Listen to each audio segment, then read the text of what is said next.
Welcome to episode 3 of Chasing Ghosts. In this episode, guys, we are at a club event, the 9th club event of the season for the Tennessee Christian Bass Anglers.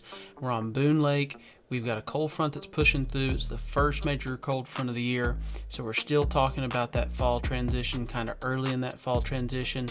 We're going to go through these videos. We've got 3 different boats, 3 different teams for y'all to watch and talk about how they broke down the lake on this Saturday early in October.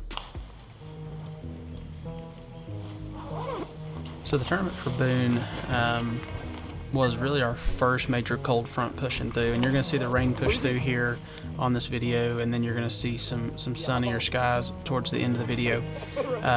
But starting off things, we hit them up with top water to start out with, but really transitioned away from that really quickly.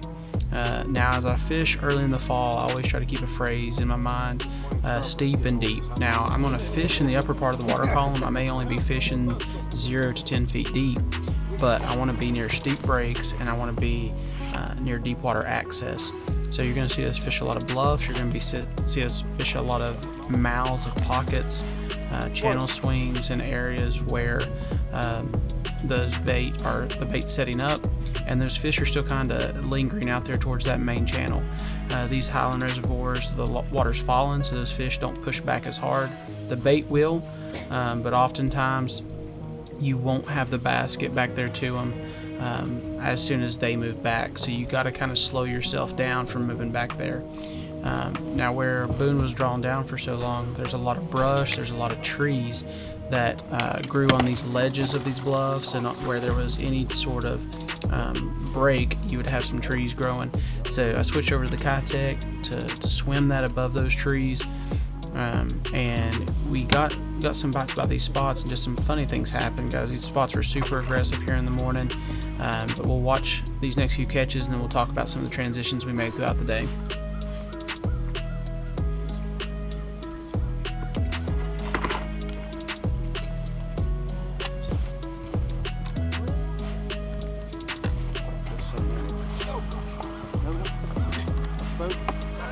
Spots are on it. You got that on camera. That was perfect. We're tuna fish. I know, right?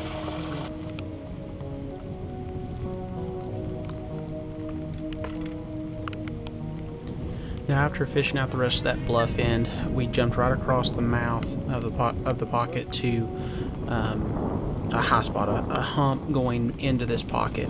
And I didn't capture any of the catches at the start. We didn't catch any keepers, but this high spot was probably in about 15 to 20 foot of water.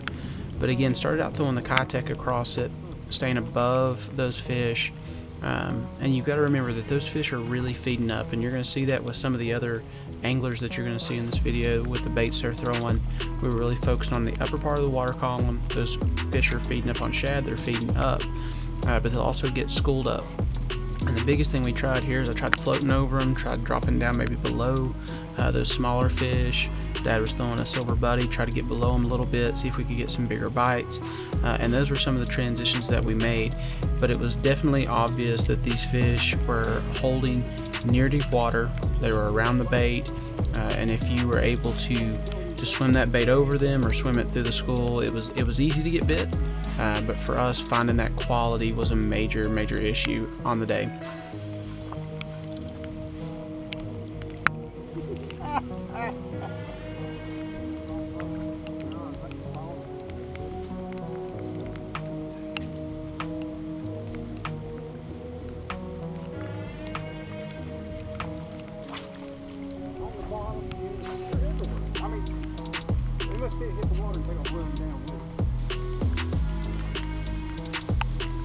Now after spending some time over on that hump and trying to get some better quality of fish to bite that we could see on the pan optics, we transitioned back to a bluff again with this timber on it and picked up a spinnerbait. The wind started to pick up, Dad was throwing a chatterbait, and we ran into a little bit better quality, but again with the smallmouth, they have to be 15 inches, couldn't keep. But we started to run this pattern a little bit more of just focusing on these bluffs where the channel swing was coming in, the tail that was swinging away. But the other key was the fact that it did have this standing timber on it. And it was a viable pattern throughout the day. Just needed to run into some better quality. You're making me mad. Hit the button on that camera.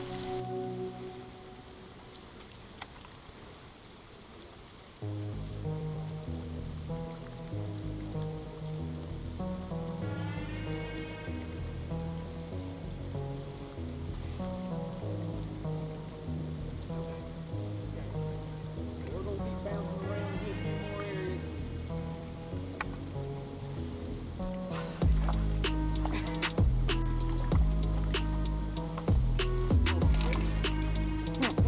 I'm gonna be honest with you, when you watch this video, it's just stupid stuff happening today, okay? Like,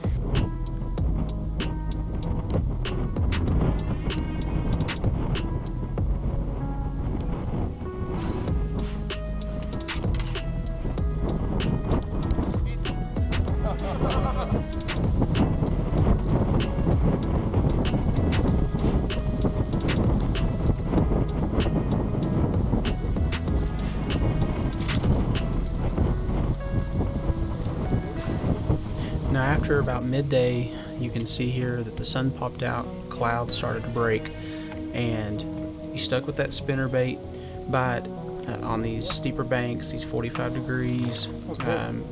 We pull into this pocket here later in the day and pull in on a secondary point, and right here you don't see the catch, but our biggest fish of the day, a smallmouth, comes throwing a half-ounce spinnerbait, and I pick up a little bit heavier spinnerbait and slow roll it down along this bank through some bait to get that better bite.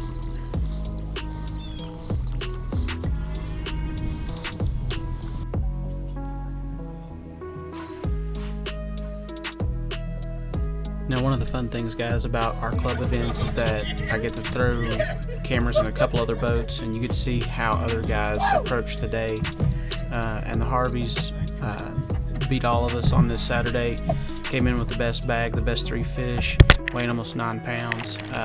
But their approach in the morning was with a jerkbait. Again, another awesome bait, perfect bait for this time of year when those fish are looking up and you want to have something that suspends in their face or suspends overhead. And if you want to hear more about their setup and how they approached the jerkbait and the jerkbait bite, check out the video, the recap show that'll be popping up soon. But again, their focus was with the jerkbait. And one other thing that I want to add, guys, that you're going to see in these videos is people staying in the same area. Once you locate some fish that are feeding, once you locate solid amounts of bait, those fish are focused on that bait, they're hanging around that bait. You're looking for those feeding windows. Hang out in those areas, really, really key in on those areas and milk them for all they're worth. But the jerkbait, again, for them was their top producer. They did a lot of their damage early in the morning, got a few more bites later in the day. But when it comes to that jerkbait, it's all about changing up your cadence and paying attention to whether those fish are eating it while you're moving it, eating it while it's paused. And again, notice also here they're doing it with light line, doing it with some spinning rods. So just something a little bit different that sometimes you don't see, but they're still focused in on Main Lake. You see that that bank is at a good 45. It drops off into the channel just behind them. So that's steep and deep. Stay near deep water early in the fall transition. Stay near where those channel swings are, where the bait is still hanging out near that deep water. And that's where you're going to find a majority of your bass and have good average days out there on the water, guys.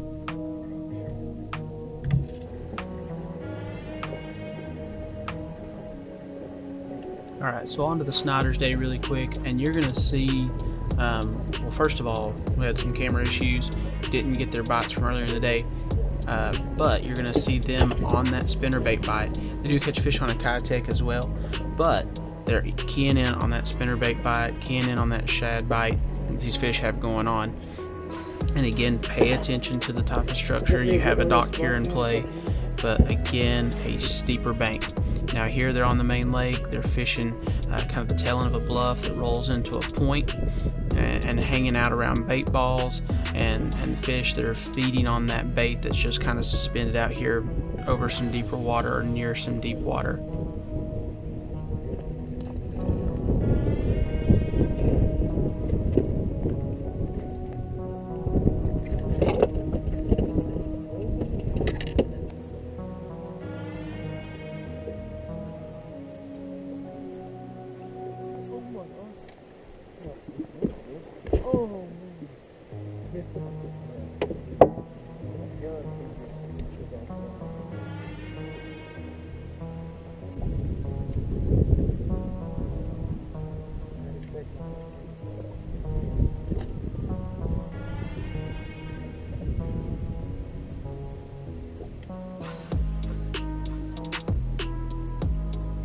Now, just one thing as a quick tackle tip reminder as we're getting into this last clip with the Sniders.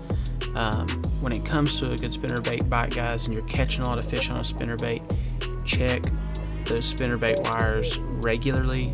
Check them to see how weak they are, because if you're playing around with smallmouth, playing around with good quality fish, you may end up like Cody Snyder here and have one break the wire off from the rest of the body, and you just come back with some blades and you lose a good keeper fish on the day.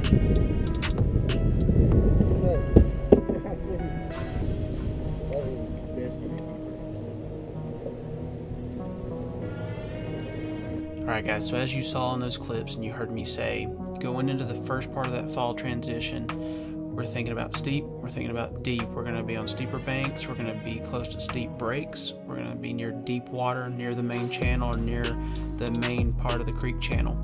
And as we said, with these highland reservoirs and that water falling, the bait and the bass are going to hold out towards the mouths a little bit. You may see some bait push back, but the bass are still going to kind of hold more towards these transition areas, these deeper locations. Now, as that lake starts to bottom out, as it gets into that winter pool, you're going to see those bass push hard into the backs of these creeks and shallower up in these pockets. But when we say steeper and deeper, we're not talking about that we're fishing the bottom, that we're fishing out in 30 or 40 foot of water. We may be in 30 or 40 foot of water in some cases, but we're focusing on that top part of the water column. We're focusing on these fish that are feeding up, they're looking up for bait fish, they're hanging around these bait balls, they're suspending. So go for those baits that really key in on that. A swim bait, something that you can throw for suspended fish. Something we didn't throw in this video was a spy bait, would have been a great choice. The spinner bait, it can be fished in multiple, all throughout the water column. Go from a 3/8 ounce, go to a 1/2 ounce, maybe even a 3/4. The silver buddy is something that can be fished in many different levels. Something that might have been good would have been a spoon, but you saw that the jerk bait was a major player, you saw that the spinner bait was a major player, and you saw that the Kitech was a major player in this. So again, keep those baits in mind. Things that you can work in the water column, higher in the water column. You can change it up as you go by just changing the weight of the bait. But again, steep and deep. Focus on those steep breaks. Focus on areas that are close to deep water to get more bites in that early fall transition. Guys, I hope you've enjoyed this video. Our next episode is going to be episode 4 of Chasing Ghosts, and that's coming to you from Watauga. Guys, the weather's setting up perfect for a long A bite. Those fish are going to be busting on top water. Smallmouth should be fat. It's going to be a great video. Hope y'all check it out.